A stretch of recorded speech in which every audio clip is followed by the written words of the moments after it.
नंदुरबार नगरपालिकेच्या स्थायी समिती ठरावांवरून सत्ताधारी विरोधक आमनेसामने. विद्यार्थ्यांच्या खेळाच्या मैदानाचा मुद्दा तापला. हिरालाल चौधरींचा तीव्र विरोध.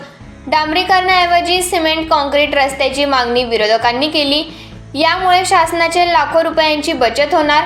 नंदुरबार नगरपालिकेत आज स्थायी समितीची महत्त्वपूर्ण सभा पार पडली. नगराध्यक्ष रत्ना रघुवंशी यांच्या अध्यक्षतेखाली झालेल्या या सभेत एकूण 8 ठराव मांडण्यात आले. मात्र शहरातील विद्यार्थ्यांना खेळण्यासाठी देण्यात आलेली जागा परत घेण्याच्या ठरावावरून सभागृहात जोरदार चर्चा रंगली. विरोधी पक्षनेते हिरालाल चौधरी यांनी या मुद्द्यावर आक्षेप घेत सत्ताधाऱ्यांना धारेवर धरले. संबंधित मैदान चिंतामणी महिला एज्युकेशन सोसायटी या संस्थेकडे देण्यात आल्याने विरोधकांनी तीव्र नाराजी व्यक्त केली. शहरातील विविध भागात सुरू असलेल्या डांबरीकरणाच्या कामावरही प्रश्नचिन्ह उपस्थित करण्यात आले. डांबरी रस्त्याऐवजी सिमेंट काँक्रीटचे रस्ते अधिक मजबूत आणि टिकाऊ असल्याने भविष्यात सिमेंट काँक्रीटचे रस्ते उभारावेत अशी मागणी सभेत करण्यात आली. यामुळे शासनाच्या निधीची बचत होऊन दीर्घकालीन फायदा होईल असा दावा करण्यात आला.